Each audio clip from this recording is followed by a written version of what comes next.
প্রতিবেশী দেশ ভারতের অভ্যন্তরীণ যাত্রী পরিবহনে বাজেট এয়ারলাইন্স স্পাইসজেট এখন বড় ধরনের সংকটে। বকেয়া এয়ার নেভিগেশন চার্জ পরিশোধ না করায় সংস্থাটির ওপর আকাশসীমা ব্যবহারের নিষেধাজ্ঞা আরোপ করেছে বাংলাদেশ। এর ফলে স্পাইসজেটের পূর্বাঞ্চলগামী ফ্লাইটগুলোকে এখন দীর্ঘ পথ ঘুরে চলাচল করতে হচ্ছে। স্পাইসজেটের উপর ঢাকার এই কড়া পদক্ষেপ আর এর নেপথ্য কারণ নিয়ে বিস্তারিত জানাচ্ছেন তৌফিকুল ইসলাম আশিক। কলকাতা থেকে গুয়াহাটি ও ইম্ফল যেতে বেশ কিছু এয়ারলাইন্স বাংলাদেশের আকাশপথ ব্যবহার করে। মূলত বাংলাদেশের বুক চিরে অল্প সময়ে গন্তব্যে পৌঁছানো আর জ্বালানি খরচ কমানোই মূল উদ্দেশ্য। এর মধ্যে স্পাইসজেটের ফ্লাইটগুলো এখন আর বাংলাদেশের আকাশসীমা ব্যবহার করতে পারছে না। দীর্ঘদিনের বকেয়া এয়ার নেভিগেশন চার্জ পরিশোধে ব্যর্থ হওয়ায় ঢাকা এই কঠোর সিদ্ধান্ত নিয়েছে বলে জানা গেছে।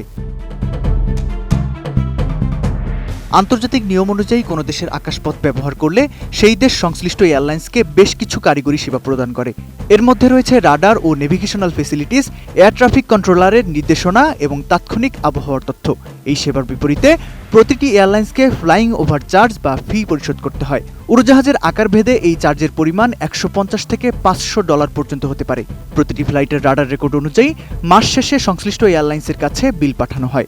স্পাইসজেট দীর্ঘদিন ধরে এই বিল পরিশোধ না করায় বাংলাদেশের এভিয়েশন কর্তৃপক্ষ এই কঠিন সিদ্ধান্ত নিতে বাধ্য হয়েছে। ফিনিশ আসলে একটা জিনিস, সস্তায় বস্তাপতা জিনিস, স্পার্টা চিনে ফিনিশ। আকাশসীমা ব্যবহারের এই নিষেধাজ্ঞার সরাসরি প্রভাব পড়েছে স্পাইসজেটের ওপর। প্রতিটি ফ্লাইটে এখন কয়েকশো মাইল বাড়তি পথ পাড়ি দিতে হচ্ছে, যা বিমান সংস্থাটির পরিচালন ব্যয় বহুগুণ বাড়িয়ে দিয়েছে। নিষেধাজ্ঞার বিষয়টি স্বীকার করে নিয়েছে স্পাইসজেট কর্তৃপক্ষ। সমস্যা সমাধানে তারা বাংলাদেশি কর্তৃপক্ষের সাথে নিয়মিত যোগাযোগ রাখছেন।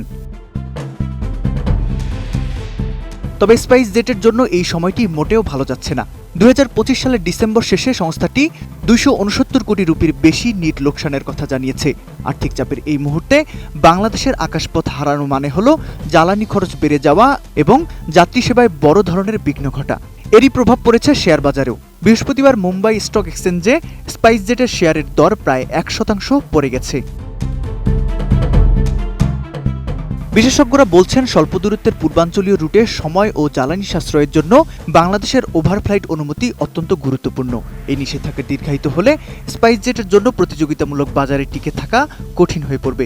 শুধু আর্থিক ক্ষতিই নয়, শিডিউল বিপর্যয়ের কারণে যাত্রীদের আস্থাও হারাতে পারে সংস্থাটি।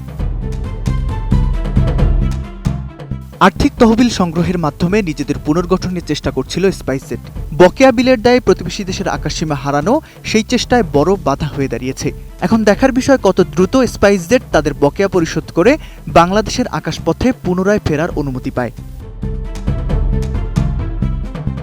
তৌফিকুল ইসলাম আশিক, এটিএন নিউজ।